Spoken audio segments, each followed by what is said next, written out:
Welcome to medical physiology lectures. आज हम पढ़ेंगे हाइड्रोसेफेलस के बारे में। इससे पहले हमने जो चैप्टर पढ़ा था वो था CSF यानी सेरेब्रोस्पाइनल फ्लूइड के formation, flow, absorption and regulation and function के बारे में। इसकी जो अप्लाइड एस्पेक्ट है that is hydrocephalus. So hydrocephalus क्या होता है? Basically it's an obstruction to flow of cerebrospinal fluid cause hydrocephalus. जो उसका पाथ था जिसमें लेटरल वेंट्रिकल्स के थ्रू ये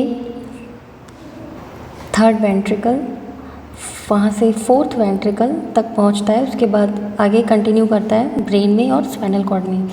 तो कहीं भी इस पाथ में जब lateral ventricle, third ventricle, fourth ventricle के जोन पे कहीं भी ऑब्स्ट्रक्शन हो जाता है तो ये वहाँ इकट्ठा होने लगता है, इसका प्रेशर इंक्रीज होता है। सो इस कंडीशन को बोलते हैं hydrocephalus. So let's start the topic. Hydrocephalus पे कई बार शॉर्ट नोट पूछ लिया जाता है, इंपॉर्टेंट MCQ क्वेश्चंस भी बनते हैं। So hydrocephalus means excess water in cranial vault. ये दो तरीके की कंडीशंस होती हैं इसमें। पहला होता है जिसे एक्सटर्नल भी बोलते हैं, दैट इज़ कम्युनिकेटिंग हाइड्रोसेफेलस। दूसरा होता है नॉन कम्युनिकेटिंग हाइड्रोसेफेलस, इसे इंटरनल हाइड्रोसेफेलस भी बोलते हैं। दोनों तरह से पूछा जाए आपको मालूम होना चाहिए कि एक्सटर्नल जो है वो कम्युनिकेटिंग है और इंटरनल जो है वो नॉन कम्युनिकेटिंग है। अभी कम्युनिकेटिंग और नॉन कम्युनिकेटिंग का क्या मतलब है? कम्युनिकेटिंग में large amount of fluid accumulate when the capacity of CSF reabsorption is decreased. Large amount जो फ्लूइड का है, CSF का है, वो इकट्ठा होना स्टार्ट हो जाता है क्योंकि जो वीनस साइनसेस के थ्रू इसका जो एब्जॉर्प्शन है वो डिक्रीज़ हो जाता है। तो जब एब्जॉर्प्शन डिक्रीज़ हो जाता है तो CSF की जो कॉन्सेंट्रेशन है पीछे एरेक्नॉइड विलाई के थ्रू पीछे सब एरेक्नॉइड स्पेस में इंक्रीज़ होने लगती है, जिससे CSF का जो प्रेशर है वो बढ़ जाता है। नॉन कम्युनिकेटिंग में क्या होता है? Fluid accumulates proximal to block. कहीं भी किसी ब्लॉक की वजह से उससे पहले, सपोज़ ये इसका पाथ है, अगर यहाँ ब्लॉक है तो इससे पहले जो है ब्लॉक से पहले ये इकट्ठा होना शुरू हो जाता है। एक्यूमुलेट मतलब इकट्ठा होना।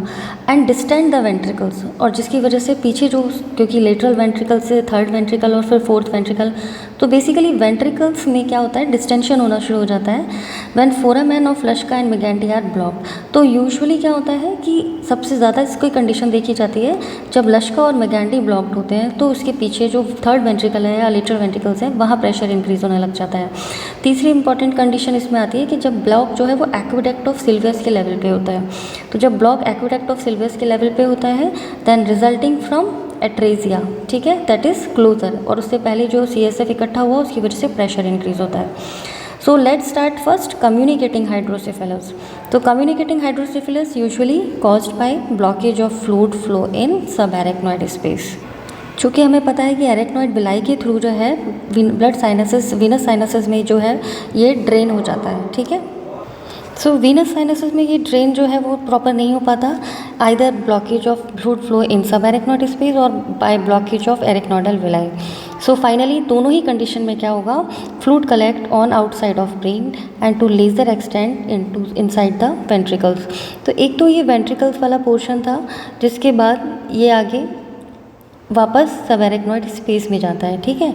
तो ये जो सब एरेक्नॉइड स्पेस है, चूँकि यहाँ पे विलाई में कहीं ब्लॉकेज है या सब एरेक्नॉइड स्पेस में ब्लॉकेज है, तो क्या होगा कि यहाँ इकट्ठा होना शुरू हो जाएगा। So this cause head to swell. इसकी वजह से क्या होगा? हेड स्वेल हो जाएगा।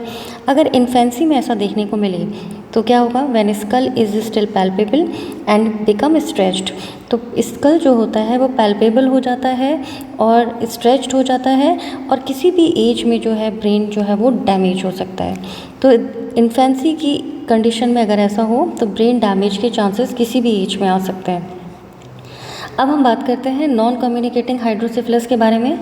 तो हमने आपको बताया कि लेटरल वेंट्रिकल्स के लेवल पे या एक्वेडक्ट ऑफ सिल्वियस के लेवल पे कहीं ब्लॉकेज है। सो रिजल्टिंग फ्रॉम एट्रेजिया यानी क्लोजर। किस तरफ से? या तो before birth in many babies में ऐसा देखने को मिलता है, या किसी ट्यूमर की वजह से जो ब्लॉक हो किसी भी एज में पर्सन में। तो बच्चों में बिफोर बर्थ ऐसा देखने को मिल जाए, या किसी एडल्ट में एज में ब्रेन ट्यूमर की वजह से ये कंडीशन आ जाए। सो क्या होगा फाइनली? ये CSF form by choroid plexus into lateral and third ventricles. तो हमने आपको पहले ही बताया कि कॉर्ड प्लेक्सस में और से जो फॉर्म होता है CSF सबसे ज़्यादा 2 लेटरल वेंट्रिकल्स में, उसके बाद कुछ अमाउंट थर्ड और फोर्थ में जुड़ता है। So volume of these 3 ventricles increase greatly, क्योंकि उस वेंट्रिकल्स के आगे ये ड्रेन नहीं कर पा रहा है, तो वेंट्रिकल्स के आगे ये ड्रेन नहीं अगर कर पा रहा है तो जो फ्लूइड है वो सब एरेक्नॉइड स्पेस में जा नहीं पा रहा है। Soon this flattens the brain into a thin shell against the skull. तो इसकी वजह से जो ब्रेन है वो फ्लैट हो जाएगा, स्कल जो है वो स्कल के अगेंस्ट में जो है थिन शेल हो जाएगा। अगर ऐसा न्यूनेट्स में देखने को मिलता है तो CSF का जो प्रेशर है वो बढ़ जाएगा and that cause swelling of head because skull bones are not yet fused. क्योंकि जब इन्फेंसी की एज होती है तो उस समय जो स्कल की बोन्स होती हैं वो धीरे धीरे जैसे जैसे एज ग्रो करती है वो जॉइंट होती हैं, जुड़ जाती हैं, फ्यूज हो जाती हैं, ठीक है। लेकिन अगर CSF का प्रेशर इस कंडीशन में ऑलरेडी रेज्ड रहेगा तो उस कंडीशन में ये जो बोन्स हैं ये फ्यूज़ नहीं हो पाएंगी, हेड जो है वो स्वेल हो जाएगा और जो स्केल है वो टोटली फ्लैट एंड हो जाएगा और इस कंडीशन में आगे जो है कई बार डैमेज होने के चांसेस बढ़ जाते हैं। ट्रीटमेंट की बिहाफ पे बात करें तो इसका बड़ा इंपॉर्टेंट सर्जिकल प्लेसमेंट है is of a silicone tube shunt all the way from one of the brain ventricles to peritoneal cavity where the excess fluid can be absorb by the blood.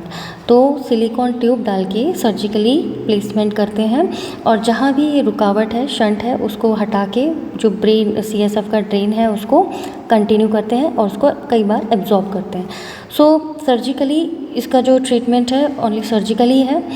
तो इस हिसाब से अगर hydrocephalus पे related question आपको पूछा जाए तो आई होप कि आप बहुत अच्छे से समझा पाएंगे कि कम्युनिकेटिंग हाइड्रोसेफेलस क्या होता है और नॉन कम्युनिकेटिंग क्या होता है। कम्युनिकेटिंग से आप बहुत अच्छे से मतलब ध्यान रखिए कि एरेक्नॉइड विलाई से वेनस साइनसेस में CSF नहीं जा पा रहा, और नॉन कम्युनिकेटिंग में बहुत इंपॉर्टेंटली ध्यान रखिए कि लेटरल वेंट्रिकल्स में बन रहा है लेकिन आगे नहीं जा पा रहा, ठीक है। सो आई होप आपको चैप्टर समझ में आया होगा।